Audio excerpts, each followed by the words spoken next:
What's going on there, everyone? Well, I gotta say I was wrong about this situation in one way. I thought this little tweet war situation that was happening between Trump with Nancy Pelosi and the squad, I thought it was just gonna end up fading away after a couple days, because that's how the news cycle is. But here lately, we've had a slow news cycle, so instead of these left-wing legacy media people trying to continue to talk about the 2020 presidential nominees or anything like that, they are stuck on this Trump thing. And so are right-wing media, may I say. This is from PJ Media, which is a generally right-leaning site. And they can't stop talking about it either, but let's see what they have to say. Trump goes nuclear on the squad. A very racist group of troublemakers, and not very smart. I think we can all agree with that. I'm pretty sure we can all agree with that. These people are the ones propping up racism and stuff because they can't stop talking about it. President Trump is not a racist. Has he said stupid things? Yes. But look at any of the tweets. Just go through these people's threads and see who may be the real racist. And I think you'll be pleasantly surprised to know it's not Trump. Let's get into the story here. If Rashida Tlaib, Ilhan Omar, Alexandria Ocasio-Cortez, and Ayanna Pressley thought that their constant attacks on the president, claiming he's some kind of racist hater, would silence him, I've got bad news for them. It's accomplishing the exact opposite. Of course, Trump's a brawler. This is what he thrives on. He loves to get into verbal altercations and whatnot and little tweet wars with people. He's good at it. Earlier today, Trump tweeted the following about the 4 Democratic congresswomen. The squad is a very racist group of troublemakers who are young, inexperienced, and not very smart. Hear, hear, I second the notion. They are pulling the once great Democratic Party far left. I don't agree with the once great Democratic Party, but that's his opinion. And we're against humanitarian aid at the border. And now against ICE and Homeland Security. So bad for our country. Donald Trump. Now, I just read all of this, so I don't know why they would put that back down there. This, my friends, is truly a glorious tweet. You have the President of the United States of America, a Republican, finally lashing out at radical lefties, exposing them for what they are, without any fear whatsoever. I do gotta say, that's one thing us conservatives love about Trump. He calls the BS out like he sees it. He doesn't sugarcoat stuff. Even sometimes where he might want to sprinkle a little bit of some sugar on there, he doesn't. We know this. And that's why a lot of people really like him. Let's get back into this. It's amazing, but we on the right have waited so incredibly long for someone with the guts to speak truth to power. For decades, whenever radical leftists opened the attack on conservatives, we took a step back, apologized, and politely asked whether we could move on. Thank goodness for Trump, because the Republicans were very weak for a very long time. That's why so many Republicans and conservatives are coming out of the woodwork, because they finally have someone strong who they can stand behind. Yes, we don't always agree with the words of the president. There are some just diehard loyalists to him that don't care what he says no matter what. But most of us, we do kind of say, oh, God, I wish he wouldn't have said that. Or this one's going to be hard to smooth over. But he always manages to do it. And he always manages to do it while making the media and the left look even worse.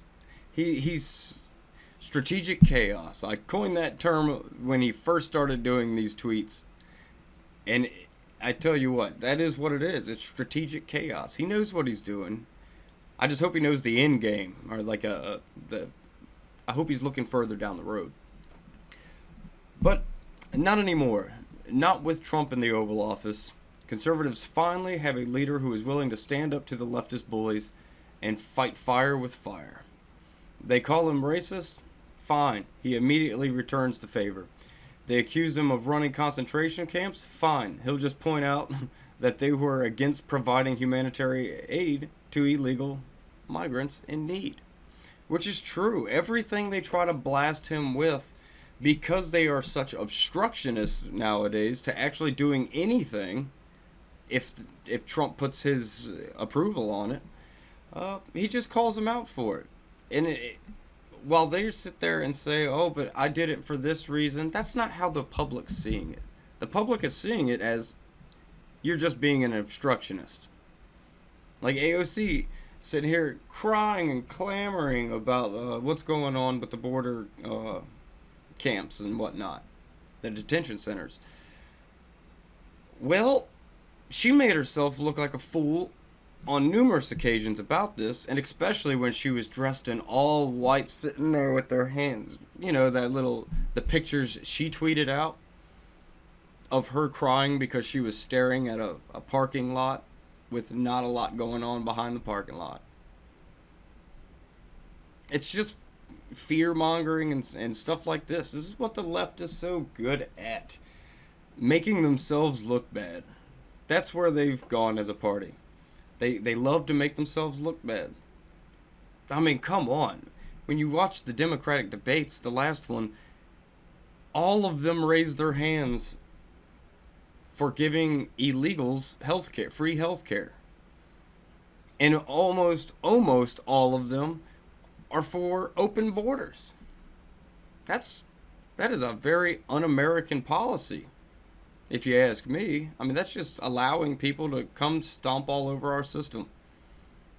The flood of illegals that would come here under a Democratic president, if any one of these seem to get elected, would be just crazy and abysmal for our country. It would be absolutely horrible. Absolutely horrible. Our economy would go just in the tank so quick that it would make your head spin. You know Wall Street is pulling for Trump. You know Wall Street's pulling for Trump because they haven't had such a good run in decades. In decades before Trump. And now we're booming. Everything's booming. You look at it, America's doing awesome. And if you let these freaks get their way, America would be pretty much a third world country in a matter of years. But it's pretty funny that we have a man now in office who doesn't take their BS. He calls them out on it, and that's why so many love Trump. It's fascinating to watch, that's for sure. It's truly a remarkable era in the world of politics. Trump has came in, he said he was going to do this, that, and the other, and he's doing it, or he's still trying. But because of the obstruction from the left, he's having a hard time doing it. But he still is getting a lot done. He actually is a president that's trying to keep the promises made. Promises made, promises kept. Are we seeing the end of the Democrats? No. A lot of people say this is the end of the Democratic Party. That's not the case. But I think we are going to start to see the end of the rise of the far left.